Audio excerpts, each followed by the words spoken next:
कि किसी नेता का मजाक उड़ाना अच्छी बात नहीं है, सही बात। लेकिन जो नेता देश का मजाक उड़ा रहा हो, मैं उसकी मजाक उड़ाऊं तो कोई बुरी बात भी नहीं है।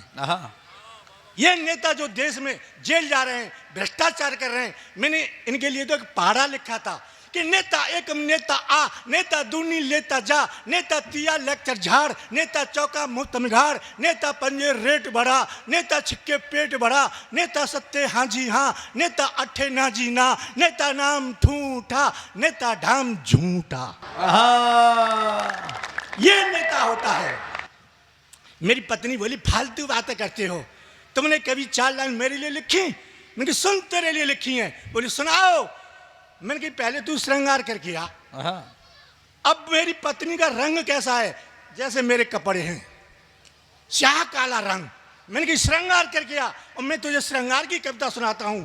अब वो काले शरीर पर लाल साड़ी, लाल ब्लाउज, लाल चप्पल, लाल चूड़ियां, लाल बिंदी, लाल सिंदूर लगाकर बोली कैसी लग रही हूं?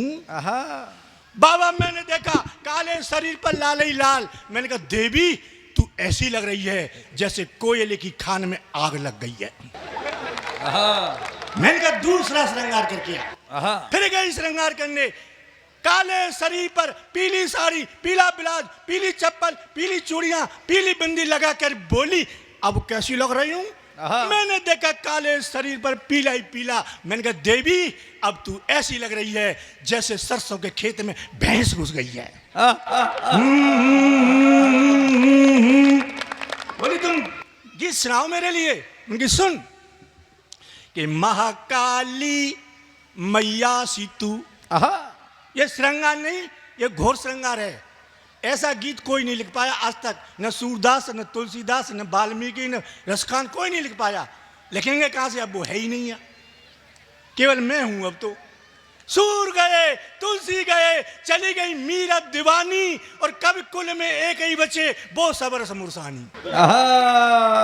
अब वो भी मैं जाट हाथरस का, तो मैं ही लिखता हूं ऐसे गीत। मुझे सुन महाकाली मैया सीतू, श्याहकाली कढ़ैया सीतू, महाकाली मैया सीतू, श्याहकाली कढ़ैया सीतू, बर्र सीतू ततैया सीतू, बर्र सीतू ततैया सीतू, मरखनी एक गैया सीतू। लेकिन मजबूरी में कहता, लेकिन मजबूरी में कहता, सोन चिड़ैया तू I love you, I love you. सच में ऐसे सुनने से संतोषी माता की कथा हो रही है वास्तव में।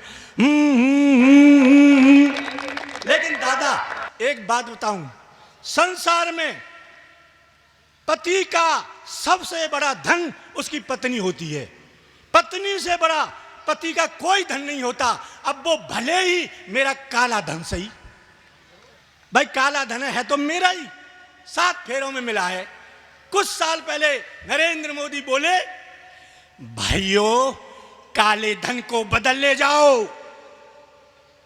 मैं अपनी लुगाई को लेके पहुंच गया, बदलो मोदी जी, काले धन को बदलो।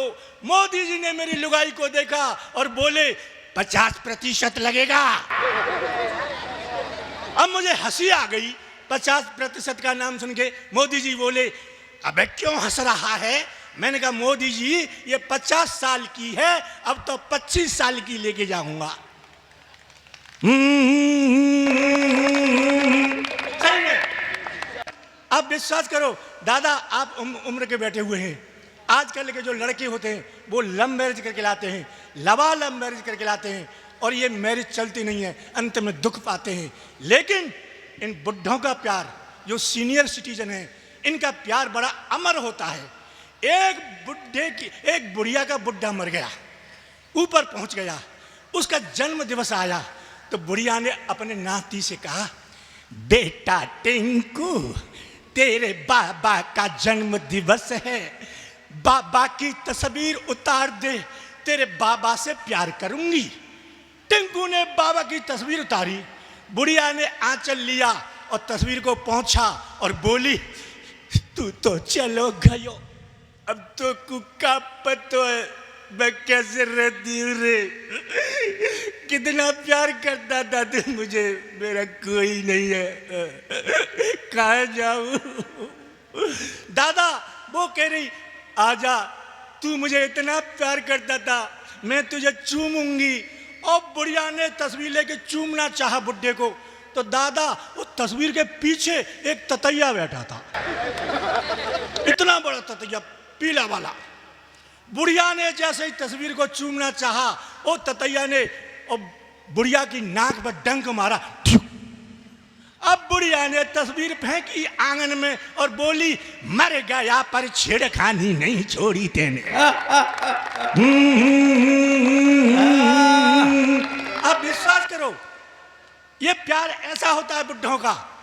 एक बुढ़ा मर गया और बुढ़िया रो रही छाती पीट के, मर गया रे, कुछ नहीं कह गया, ऊपर चला गया, एक बोल बोल जा, मर गया रे। और बुड्ढे की छाती में इतनी जोर से हाथ मारे, बुड्ढा न मरे तो मर जाए। मर गया रे, मर गया रे, एक बोल बोल जा। और अपनी छाती में धीरे से, मर गया रे, मर गया रे, एक बोल बुलवा दो, अरे कोई जिंदा कर दो, जिंदा। एक महात्मा आया, हे बुढ़िया तू कहे तो बुढ़े को जिंदा कर दूं, ये भूल के भी मत करियो, बड़ी मुश्किल से मरा ये तो। वो तो पड़ोसी अच्छे हैं तो घर में 2 बच्चे खेल रहे हैं। अब देखो, अब विश्वास करो, मेरे मोहल्ले में एक भाभी रहती है, भाभी, उसके माथे पे इतना बड़ा बिंदा। तो मैंने कहा, भाभी हमने तो पहली बार देखा, इतना बड़ा बिंदा क्यों लगाती हो? भैया जिसकी पत्नी जितनी बड़ी बिंदी लगाती है उसके पति की उम्र उतनी लंबी होती है। तो मैंने कहा, हमारी पत्नी तो हमें मारने डोल रही है, इतनी सी लगाती है बस यूं। अब वो भाभी चली गई। अगले हफ्ते भाभी मुझे फिर मिली, तो भाभी के माथे पे बिंदा से छोटी बिंदी।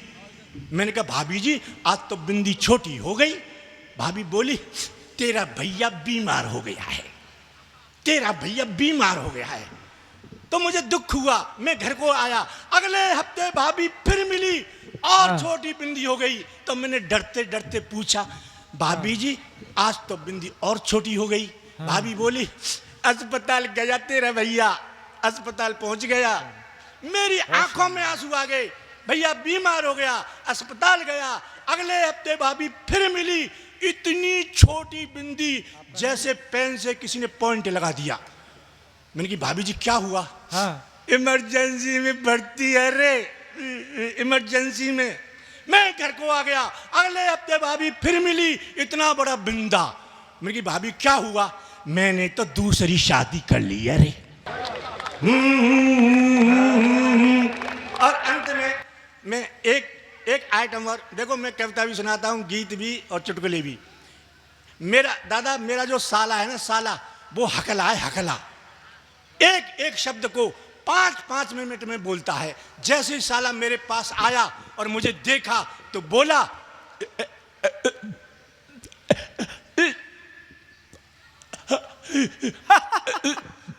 मैंने कहा, हो गई राम राम, बैठ बैठ बैठ बैठ।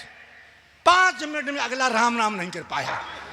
मैंने कहा, देख बच्चे स्कूल गए हैं, तेरे लिए खाना बनवाऊंगा, ये 100 रुपए ले, तू सब्जी लेके आ। अब वो बाजार में सब्जी खरीद रहा था, वहां एक सिपाही आ गया। अब वो सिपाही भी हकला। अब 2 हकले इकट्ठे हो गए।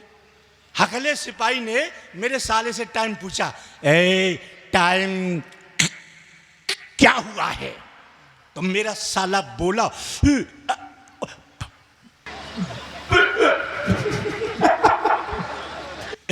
पता नहीं है। सिपाही बोला, नकल कर रहा है मेरी, नकल कर रहा है मेरी। मेरा साला बोला, तू ही कर रहा है। सिपाही बोला, थाने चल। मेरे साले को सिपाही थाने में ले गया। दरोगा से सिपाही बोला, दरोगा जी नकल कर रहा है मेरी। मेरा साला बोला कर रहा है। अब दरोगा को आया गुस्सा, दरोगा ने डंडा उठाया और दरोगा बोला दोनों अंदर चलो, दोनों अंदर चलो। अब वो शाम को लौट के मेरे घर आया, मैंने पूछा सच सच बता तू कहाँ जा रहा है? तो बोला इंटरव्यू देने जा रहा हूँ, इंटरव्यू। मैंने कहा किसका इंटरव्यू देने जा रहा है? रेलवे में। मैंने कहा रेलवे में किसका इंटरव्यू देगा? अनाउंसमेंट करूंगा। ओ मैंने कहा हकले तू अनाउंसमेंट करेगा रेलवे में? करूंगा। मैंने हकले तू? बोला हाँ करूंगा।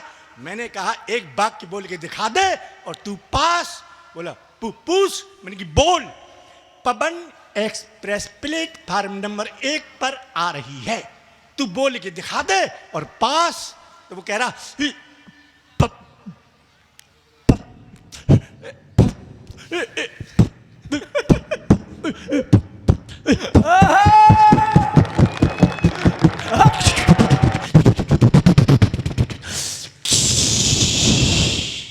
मैंने क्या हुआ?